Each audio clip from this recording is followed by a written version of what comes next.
నమస్తే వర్మ గారు. సార్ ఈ రెండులో నిన్న పవన్ కళ్యాణ్ గారు సుదీర్ఘంగా సుమారు 3 గంటల పాటు ఆయన ప్రస్తావించిన అంశాలు ఆయన విజనరీ ఏ రకంగా చూడాలి సార్? అంటే రాజకీయ పరంగా భవిష్యత్ కార్యాచరణకి ఏమైనా రూపకల్పన చేస్తున్నారు, చాలా అంశాలు ఆయన ప్రస్తావించడం జరిగింది.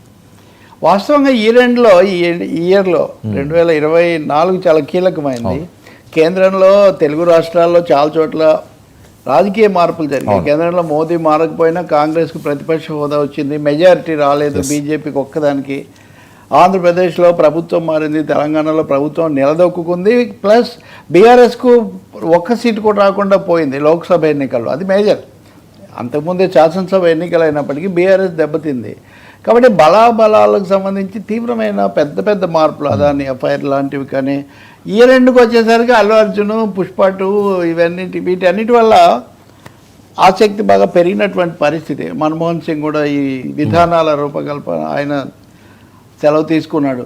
సో ఇలాంటి సమయంలో పవన్ కళ్యాణ్ నిన్న చేసినటువంటి చిట్ చాట్ అన్నారు, కానీ తర్వాత దాన్ని అఫీషియల్గా కూడా విడుదల చేశారు. మీరు అక్కడే ఉన్నారు కదా, నిన్న మనం మాట్లాడాం కూడా. కాబట్టి దీన్ని నేను పవన్ కళ్యాణ్ పొలిటికల్ బిగినింగ్ లాగా న్యూ బిగినింగ్ లాగా చూస్తున్నా.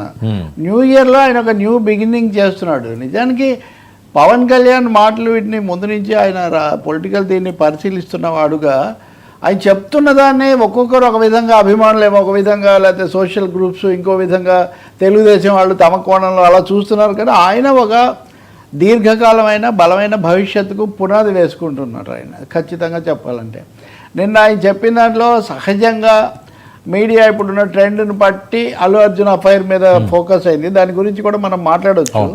కానీ రాజకీయంగా ఆయన తన సొంత పునాది, సొంత భావాలు, సొంత అభిప్రాయాలు అనేది ఆయన వేసుకోవడం మనకు స్పష్టంగా కనిపిస్తుంది. ఈ అల్లు అర్జున్ విషయమే తీసుకుంటే ఇతర విషయాలన్నీ పక్కన పెట్టి రాజకీయంగా ఆయన బీజేపీ, తెలుగుదేశం ఇద్దరి వైఖరికి భిన్నంగా మాట్లాడారు. అంటే చాలా స్పష్టమైన మెసేజ్. దీనికి ఎక్కువ ఫోకస్ వస్తుందని కూడా ఆయనకు తెలుసు. నేను I'm not with this or that అని మళ్ళీ సనాతన ధర్మం అవి మళ్ళీ మాట్లాడారు. ఇంకా రెండో విషయం, రాష్ట్ర ప్రభుత్వము వివిధ శాఖలు పట్టు పెరగటము, గ్రామాల్లోకి వెళ్ళినప్పుడు సమస్యలు తెలియటము, ఇవన్నీ చెప్పడం ద్వారా 6 నెలల్లో ఇంకా అంత ఏం మెరుగు కాలేదు, మెరుగు కావాల్సింది చాలా ఎక్కువగా ఉంది. నేను స్వయంగా గ్రామాలకు వెళ్ళి తెలుసుకుంటాను, మీరు చెప్పే మాటలు పై చెప్పే వాటితో నేను నమ్మబోవట్లేదు, ఆగబోవడం లేదు అని. 15 రోజులు అక్కడ ఉంటాను అంటున్నాడు. అంటే ఆయన కింది దాకా పునాది పెంచుకుంటున్నారు అనేది మనకు చాలా స్పష్టంగా అర్థమవుతుంది. అందుకని చాలా కోణాల్లో పవన్ కళ్యాణ్ రాజకీయ సంకేతాలు ఇచ్చారని చెప్పాలి. నిన్న తన రాజకీయ భవిష్యత్తుకు సంబంధించిన సంకేతాలు ఇవ్వడానికే ఆయన నిన్న మీలాంటి వాళ్ళని మీడియా మొత్తాన్ని కూడా పిలిచి అంత వివరంగా, విశదంగా, బహుశా ఇంకా ప్రశ్నలు ఏమీ మిగలేదు అది అయిన తర్వాత. అయితే ఇప్పుడు మీరు వైసీపీ అన్నది ఏదో 1-2 చోట్ల తప్ప అది ప్రధానాంశంగా లేకపోవడం కూడా మీరు గమనిస్తారు. It is not focused anti Jagan అనే ఫోకస్ కాదు, ఇది తన ఫ్యూచర్కి సంబంధించింది. ఇందులో మీరు ఎన్డీఏ గురించి, తెలుగుదేశం గురించి ఆయన ఏమి ఎక్కువగా చెప్పడం మీరు చూడరు. అంతకుముందు సభలన్నింటిలో కూడా చంద్రబాబు నాయుడు అనుభవము, లేకపోతే ఎన్డీఏ ఇలాంటివి ఎక్కువ చెప్పిన వ్యక్తి ఇక్కడ తన ఆలోచనలు, తన ప్రణాళికలు, తను బాల్యంలో తను ఎలా నిలబడ్డాడు వివిధ దశల్లో.